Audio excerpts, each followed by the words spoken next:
And we are live. Hello. Hello, everybody. Hey, we are back with another experiment or try of nerd talk. Here I am. Awesome.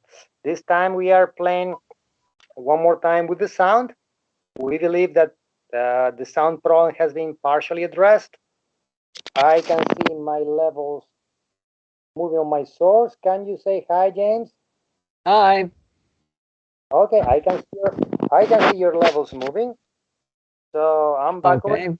So we are one more time live. So any news today?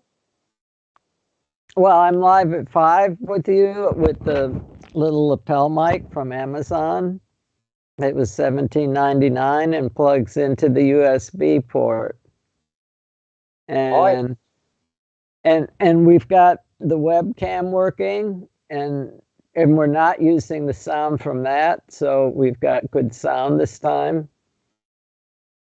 And it's got a C-mount lens on it, and so I can zoom in. I can change the field of view to be wider or narrower. So right now I've just got it zoomed in, so I've got my max headroom cube thing going on. But I'm thinking about moving it over there, right where the screen is, so that when I look at you on the screen, I'll be looking in the direction of the camera, because like when I look at you now, it looks like I'm looking off to the side. Or I can look at the camera and then I just see you over off to the side. well, actually, you have homework for the next one, okay? Me, my camera is still broken on my laptop. I'm waiting for another one, so I'm trying broadcasting through my cell phone. So I have the cell phone in top of the computer. I'm using the computer as a base for the cell phone, and the connection is going directly. We are broadcasting from Spain, James from the United States, and the signal is being sent via Skype to a computer in the Space Coast, and from there into YouTube. So that's the adventure of our signal. Oh, that streaming from your phone, that's great. Yeah, it's actually because the camera is off, so I'm streaming from the phone. The phone, Skype kind of packs. Oh, here my I don't even know where my hands are. Skype packs the system, the signal. The signal is broadcast all the way to the United States, and we encode from the United States and directly to the YouTube servers. So Cool. we are using a computer as a remote. How will I say it? As an encoding server. Some people recommend to use an encoding server, so in case your connection goes down, the link goes. And at the same time, something that nobody is playing with. Right now, I have only one screen set and one image set with two screens, both of us at the same time. And I may try later to see if we can, or if I'm able to have a full person screen. But as I said, the goal for this particular one is to see if we can actually achieve decent sound and decent frame rate. Sound, I think, is done. Let me check my levels. Yeah, my levels are nice where they are supposed to be. And now you can talk a little bit to see how your levels. Okay. Well, I don't know. I hadn't planned on saying too much other than that I've got the microphone set up again. Um, the drone controller is still taken apart. Yeah, you may have to take a trip to Ukraine. A guy that had they're asking anybody with drone knowledge to show up. A guy that had a shop, the biggest shop drone in Ukraine. He had 300 DJI drones. He basically gave it away. I'm not gonna sell them. They're gonna ransack the shop. So to hell with it.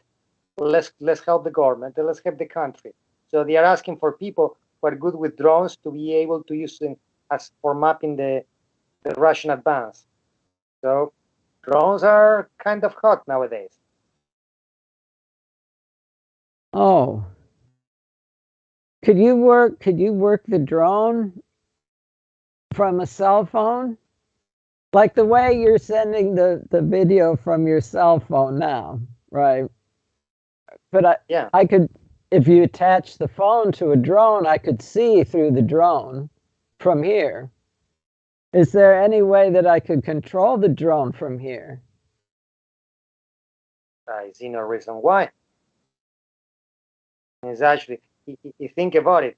If you're running the drone software on an iPod or not or a, Oh, or that's some kind right. of Yeah. You don't. A lot of drones, you don't need this controller at all. You can fly it no, from your phone. and you can remote into you can remote into the tablet. I have not played with them, but there are applications to remote into tablets. So you remote into the tablet, okay? Like in order to talk to you, I need to remote into my computer in the United States. I have to set the streaming, and after that, stream all the way through. Which right now we are streaming at 60 frames per second, and my CPU is using 2.4%. So, well, I could stream. If you're talking of a DJI drone, which they are smart and they have self-stabilization, all these things, well, we could actually do that. And think about it, the the, the Global Hawk and the Reaper drones from the army, they have dedicated links. They are in, it's kind of funny or sad, depends how you look at it. All these guys that they live in the middle of Idaho, they have to wear their fatigues, and they get into the car. They drive from the homemaker's coffee that homemaker prepared to him for him, drive all the way to some place in Idaho. They go into a container type building, and over there the controls of the drone, and they go and they have to fly and blow things up or do research. And yes, and these people have post-traumatic stress disorder and combat stress. I don't know. I mean, if I had to if there was no choice and I had to fight in a war, I would much Well, that's rather fly the drone from here, right? In a war that's halfway around the world, and they're welcome to shoot back if it makes them feel any better about it, right? But either they'll shoot down my drone or they won't. But either way, I'm going to come out of my office in wherever the hell, whatever flyover state it happens to be in, and go home at the end of the day. Honey, how was your day? Oh, I blew up a bunch of Afghans. Can you bring beer? They they say that is they're experiencing kind of the fact that they're experiencing the stress, because in one of these calls you may have the FBI or the CIA in one link. You may have the army in another link, and then you have three superiors looking you over the shoulder. Okay, and you are flying, mapping targets, and all of these things. Talking about drones, have you been reading about the Turkish drones? No. Well, Turkey started designing these low-cost drones, which is basically a small propeller plane. They have their own rocket system, Turkish-made, that can actually put on pods under the wings, and they use them against in Syria. And then they sold them to Armenia, I think it was, or one of those countries that have a war. And one of the parts that had the Turkish drones wiped the ass of the other one. These things, they fly extreme. They are cheap, quote unquote, 10 million a piece with weaponry and control system. And they've been actually going over there. They fly so slow, they're almost impossible to detect. And they've been blowing shit all around. They had 10 of them. They had 10 of them over there, and I think NATO just gave them a present of 25 that they are being preparing in Turkey for delivery. Well, I So the mean, PV that's supposedly cheap, but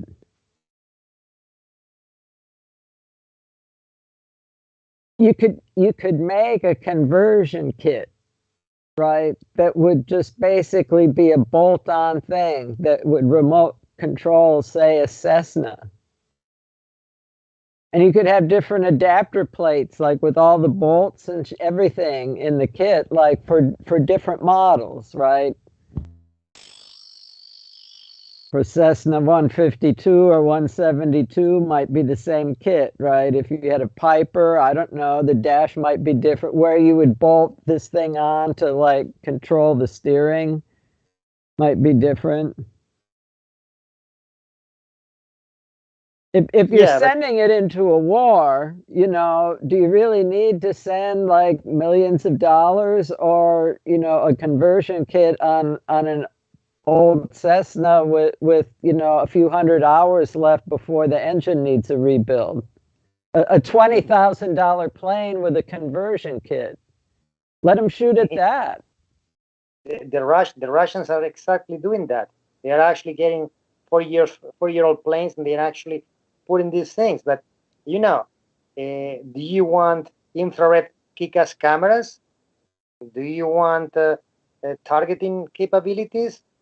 Do you want? You could attach all this to the Cessna airframe, but yeah, it does run the price up at that point. Yeah. It's not the airframe. It's actually the control. So you have to pay for the control software. You have to pay for the control station. So at the end, the plane is not the plane. It's the plane with the sensors, with the self-stabilization, with the control system, with the acquisition, with the capability. If that they using three targets, and if they use electronic warfare and the unit disconnects, the unit will be able to execute one of the three targets before it gets go down, okay, before it gets attacked. So that's immunity against multiple streams of communications. They are designed to be able to survive when people try to fuck with them. And nowadays, fuck with them is basically electronics more than physical. That $10 million is, you know, it's peanuts for the budget of these guys. Yeah. You know, the propeller that the Super Tucano or the Tucano, the one that the Brazilians have, it's a propeller. It's a single-seater propeller with a machine gun, and they were designed to go into the jungle and do counter guerrilla operations on the jungle by the Brazilians, and it has been used in Colombia and other places. And the Marines want them, so we actually make a special version for the Afghani government, and we gave them like 20 of those in order to convert it from Brazilian specs, in order to put all the American hardware that the U.S. thinks that my battery is about to die. The needs, it went to 20 million, to 10 million, from 3 to 10. Wow. You have to put a pilot on it. So 10 million with no pilot is a bargain, man. Yeah. This concludes our streaming today because my connection is about to die. Stay on the line. I'll be back in a second. Okay. Bye-bye. It's been good to be live at 5 with you.